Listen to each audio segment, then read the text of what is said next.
All right, ladies and gentlemen, this is what we're going to draw today, this little pulley. And you see the first sketch here on page 318. I'm going to start right on the y-axis and kind of draw this little shape. And then the dimensions are on page 320. Now they're giving you diameters here. So you have to do this from the x-axis.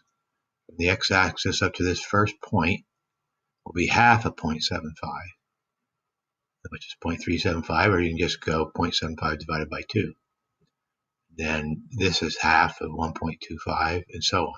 So you'll dimension each one of these points. When it spins around this axis here, when we do our revolve, it'll be this tall, but we draw it half as big. Now from left to right, we draw it full size. That's 1/8 of an inch, that's a 1/2 inch,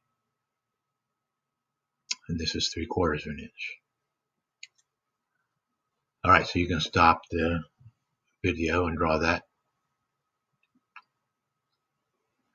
When we're done with that, it's going to look like this.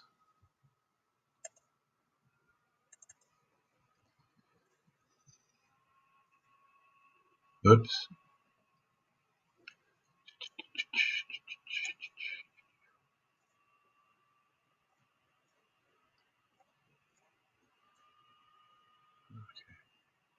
So we've drawn this.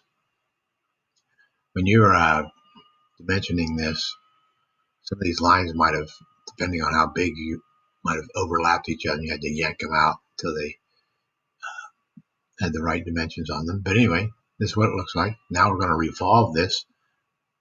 We have to put a line here on the x-axis, because for some reason it wouldn't let me select the x-axis. I made it a center line, or a construction line, I mean, and of course it's half of 0.75. Then we revolve it,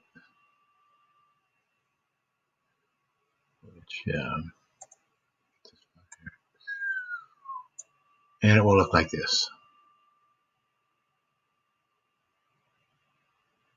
So we revolved it around the,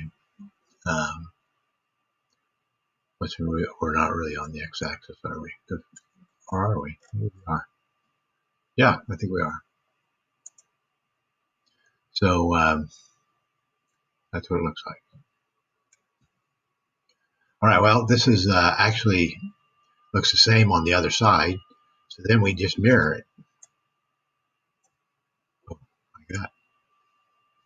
So because it's centered on the plane, I could use the right plane as my mirror plane. Then we're going to do the holes. There's 4 holes. So we have to do 1 hole first.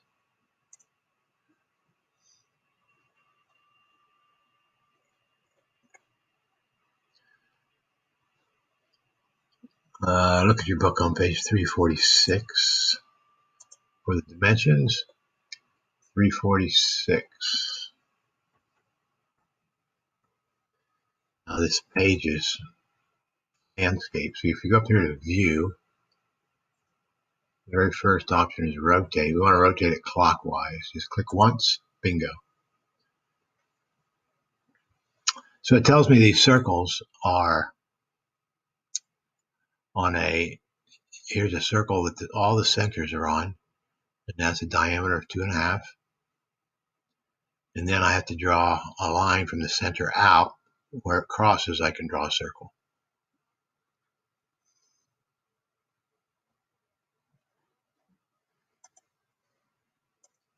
So I drew mine straight up. These lines, you don't need them.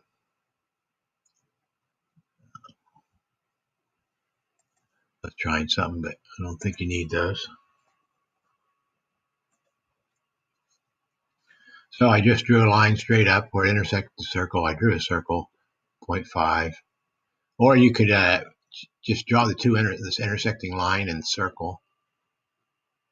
make them construction lines. And you don't have to draw that circle. You can use that point for your whole command, or you can draw a circle and extrude it, which is what I did.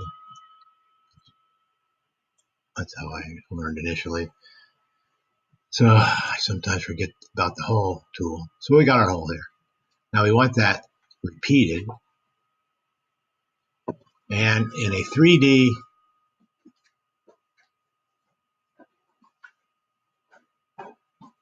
circular pattern, you have to the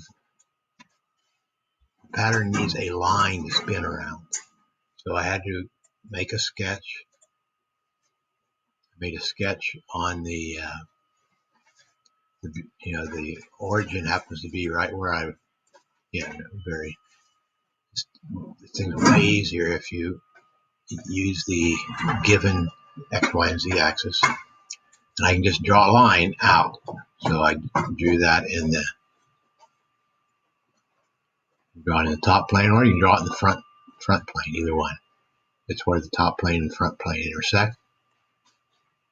Once I have the line, then I can do the circular pattern. I chose this feature. Okay, the thing about the circular pattern, it comes with part pattern is the default, and it won't work unless you click feature pattern. And then I clicked this extrude one here. You might be able to just go to the hole and click it, I don't know. And then I click the edge of this edge here, and we put in 6. The book shows 5, but then they go in and change it to 6. So we're just doing 6 from the beginning.